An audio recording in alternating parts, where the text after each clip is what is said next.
नमस्ते राकेश जी। नमस्ते। कैसी चल रही है आपकी रिटायरमेंट लाइफ? सब अच्छा है। आप कैसे हो रहमान जी? अल्लाह का शुक्र है।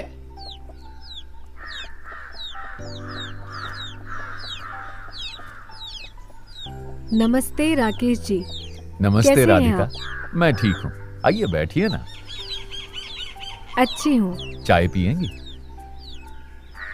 अमित, अमित, छोड़िए जी। अरे बैठो तो सही। अरे अमित, क्या बात है? बैठो ना। क्या परेशानी क्या है? बैठो, आराम से बैठो। गरम गरम चाय पियो और बताओ। चाय दीजिए।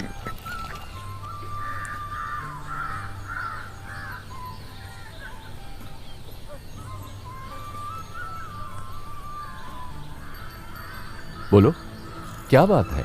क्या बताऊं राकेश जी, बेटे को स्कूल से निकाल दिया। माना कि थोड़ा शरारती है, लेकिन अब है तो बच्चा ही ना। ऐसे कैसे हो सकता है? हमारा संविधान मानवीय मूल्यों पर आधारित है। देखो, ये वो चीजें हैं जो बातों में नहीं होती, लेकिन आधारित बातों पर ही होती हैं। मानवीय मूल्य कहते हैं उसको। जैसे कि समानता, बंधुता, न्याय। अब हम सब यहां बैठे बातें कर रहे हैं, तुम भी इसमें शामिल हो। यह है स्वतंत्रता मूल्य। हमारे हर काम और बात की जड़ में ये मानवीय मूल्य ही होते हैं। ये सब बड़े बड़े लोगों की बातें हैं, इसका हम लोगों से क्या लेना देना? बताइए, क्या है तुम्हारा संविधान? मेरा संविधान नहीं, हमारा संविधान। ये संविधान हमें कुछ मौलिक अधिकार प्रदान करता है। साथ ही एक ऐसा तंत्र, एक ऐसी व्यवस्था निर्माण करता है जिससे हम ये अधिकार पा सकते हैं। अच्छा, ये बताओ, ये किताब आपको कहाँ से मिली? किसने लिखी? कब लिखी और क्यों? हमारा देश जब आजाद हुआ तो हम सब भारतीयों ने ये तय किया कि हम अपने देश को खुद अपने नियमों और सिद्धांतों के हिसाब से चलाएंगे। तब ये बनाया गया। भारत के अलग अलग लोगों ने मिलकर लिखा इसको।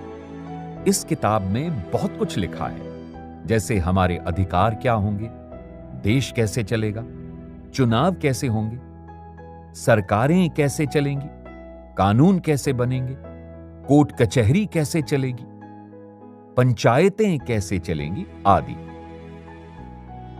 शुरू में इसे अंग्रेजी और हिंदी में ही लिखा गया था, पर अब तो ये देश की अधिकांश भाषाओं में उपलब्ध है। मेरे पास तो इसका व्याख्यान है, इसलिए ये इतनी मोटी पुस्तक दिख रही है। अच्छा सुनो, मेरे पास भी इस संविधान की एक कॉपी है। क्यों ना हम थोड़ी देर में चबूतरे के पास जाकर इस संविधान पर बातचीत करें? जिस जिसको रुचि हो इसमें बुला लेना सभी को।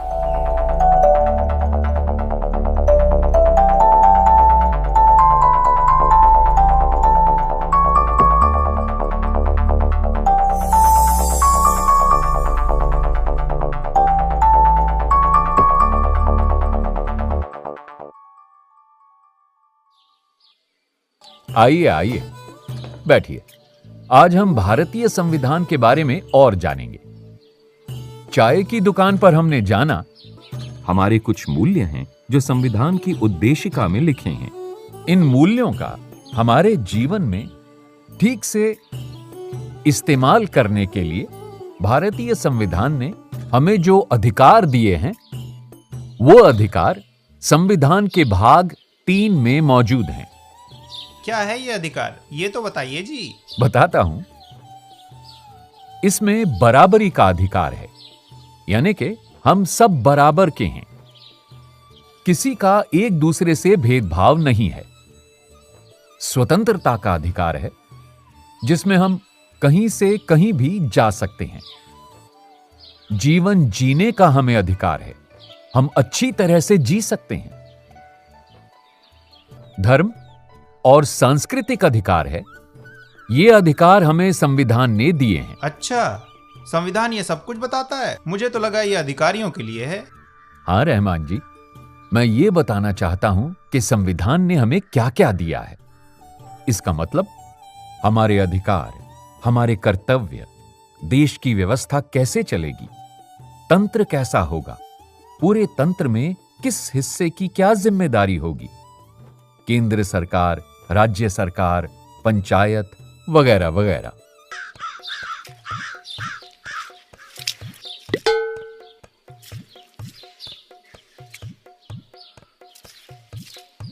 हरिओम हरिओम हरिओम। क्या बातें हो रही यहाँ पे? हाँ, क्या पंचायत की चर्चा हो रही है यहाँ पे? आइए सरपंच जी, बैठिए तो सही। अरे नहीं, बैठिए यहाँ तो पे सही सरपंच आप। कौन है यहाँ पे? बैठिए, मैं हूँ या कोई बैठिए। और? गुस्सा मत कीजिए, ठीक है। बैठिए बैठिए। सरपंच जी, जी, हम ये बात कर रहे हैं कि संविधान ने हमें क्या क्या दिया है। ये सब इस किताब में है और ये किताब हम सब के लिए है। हम सभी के अधिकार जो पंचायत करती है, इसके बारे में भी इस किताब में लिखा हुआ है। आप लोगों ने चुनाव में भाग लिया और पंचायत के सदस्यों को चुना। इस चुनाव को कराने वाला चुनाव आयोग ही था। इस बारे में भी संविधान में लिखा है। राकेश जी, तो क्या पंच और सरपंचों का ये काम है कि वे हमारे अधिकारों की रक्षा करें? हाँ, पंचायत का कर्तव्य ये है कि वो इस तरह काम करे कि हमारी सुरक्षा हो और हमारा जीवन अधिक बेहतर हो। ये कहाँ लिखा है? दिखाइए तो इसमें। ये देखिए, ये हैं राज्य के नीति निर्देशक तत्व। अच्छा, मैं बताती हूँ। जी, लीजिए। राज्य के नीति निर्देशक तत्व यानी कि सरकार या राज्य के काम करने के लिए कुछ दिशा निर्देश। इसमें लिखा है कि सरकार किन किन बातों को ध्यान में रखते हुए काम करेगी, जैसे कि समाज के विकास के लिए, समाज के पिछड़े वर्ग के विकास के लिए, समाज में सामाजिक आर्थिक बराबरी लाने के लिए, वगैरह वगैरह। चलिए, मैं आपको एक सच्चा किस्सा सुनाती हूँ जो मुझे मेरी बेटी ने सुनाया था। अगर आप उसी के मुंह से सुने तो ज्यादा अच्छा रहेगा। जितने भी अधिकार संविधान में दिए गए हैं, वो सब हमारे लिए ही तो हैं। मैं भी काफी हैरान थी जब मेरी सहेली ने बताया कि कैसे उसने अपने गांव में इसका इस्तेमाल किया। यूं हुआ कि उसके गांव के नल में पानी नहीं आता था और उन लोगों को काफी दूर से पानी भरना पड़ता था। तो उन लोगों ने एक ग्रुप बनाया और अर्जी दी कि उनके गांव में पीने के पानी का कनेक्शन ना होना उनके जीवन जीने के मौलिक अधिकार का हनन है। और ये तो संविधान में भी दिया है। कुछ समय तक कुछ नहीं हुआ, पर एक दो चक्कर लगाने के बाद उनके गांव में नल लग गया और आज सभी साफ पानी पीते हैं। ये इसलिए हुआ क्योंकि उनको संविधान और अपने अधिकारों की जानकारी थी। तो समझे आप लोग, संविधान की जानकारी कितनी फायदेमंद होती है। मैं भी ऐसी ही और एक कहानी के बारे में जानता हूं। मेरा एक दोस्त गुजरात में रहता था, पंचमहल गांव में। वो पंचायत के काम से बिल्कुल संतुष्ट नहीं था। आप लोग तो जानते ही हैं, पंचायत में एक सामाजिक न्याय समिति होती है। इसका काम होता है समाज के पिछड़े वर्ग के विकास के लिए योजना बनाना और सुझाव देना। उसने सूचना के अधिकार की अर्जी लगाई और पता किया कि उसके तालुका में सभी सामाजिक न्याय समितियों में कौन सदस्य हैं, उनकी मीटिंग कब हुई, उसमें क्या क्या हुआ, वगैरह वगैरह। तो इससे क्या हुआ?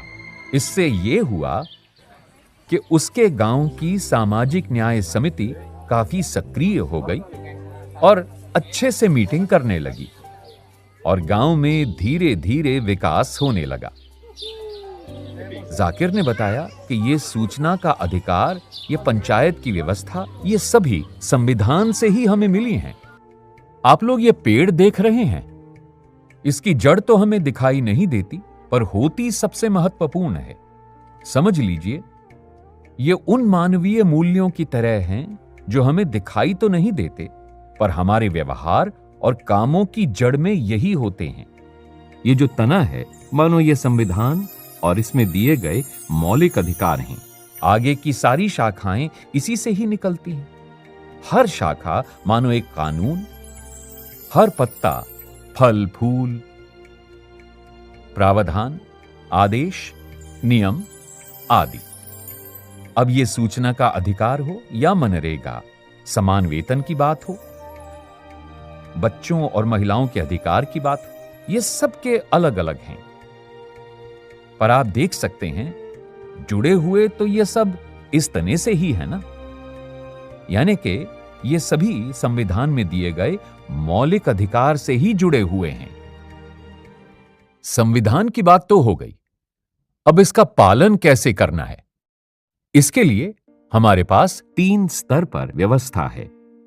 एक केंद्र स्तर पर, राज्य स्तर पर और पंचायत के स्तर पर, या फिर शहरों में म्यूनिसिपैलिटी।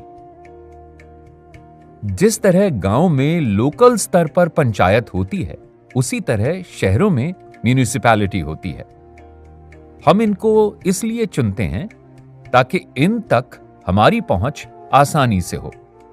हम अपने मुद्दे और समस्याएं इन तक आसानी से ले जाएं और ये भी हमारी परिस्थितियों को अच्छे से समझें। जैसे गांव का विकास, साफ सफाई, रोजगार के अवसर, ये सभी पंचायत अच्छे से समझती है। यहां जाकर अपनी समस्याओं को केवल बताएं नहीं, बल्कि लिख कर दीजिए, अर्जी बनाएं। उसमें लिखें कि ये समस्या है, इसकी जिम्मेदारी किसकी है? ये आपके मौलिक अधिकार से जुड़ा हुआ है। जीवन जीने के अधिकार का मतलब सिर्फ जन्म और मृत्यु नहीं, बल्कि इसमें वो सब शामिल है जो गरिमापूर्ण जीवन जीने के लिए जरूरी है। अच्छा राकेश जी, अब मुझे समझ में आया। हमारे संविधान के अनुच्छेद 21A में लिखा है कि 6 से 14 साल के बच्चों के लिए शिक्षा का अधिकार है। मैं कल स्कूल जाऊंगा और इस अधिकार के बारे में बात करूंगा, और हाँ, अपने बच्चे को भी स्कूल भेजूंगा मैं। वाह वाह वाह वाह वाह। अच्छी बात। देखो, जब तक हम अपनी समस्याओं के बारे में नहीं बताएंगे, तब तक कुछ नहीं होगा। और ये संविधान हमें हमारे अधिकारों के बारे में बताता है। मूल्यों को ध्यान में रखते हुए अपनी आवाज उठाना ही अपने अधिकारों को पाने का सही तरीका होता है। ये तरीका मुश्किल या कठिनाइयों भरा हो सकता है, लेकिन यही सही तरीका है। और ये एक दिन या एक महीने के लिए नहीं, हमें इसके लिए अपना जीवन इस तरह बनाना चाहिए कि हम जिंदगी भर सचेत रहें। हमें अपना जीवन सफल बनाने के लिए संविधान को जानना बहुत जरूरी है। सही कहा आपने। अच्छा सुनिए, अगर आप लोगों की रजामंदी हो तो हम फिर मिल सकते हैं। अगर कोई शंका होगी तो उसका हम निवारण भी कर लेंगे। सही कहा अमित आपने। अगली बार मीटिंग पंचायत घर में ही रख सकते हो जी। खाने पीने का प्रबंध हो सकता है। हाँ, धन्यवाद धन्यवाद। धन्यवाद। हम चाहते हैं कि देश का नागरिक जागरूक हो और अपने अधिकारों को जाने। ये देश के विकास और खुशहाली का सबसे उत्तम उपाय है। जी हां, आप भी सोचिए और देश की प्रगति में हिस्सेदार बनिए।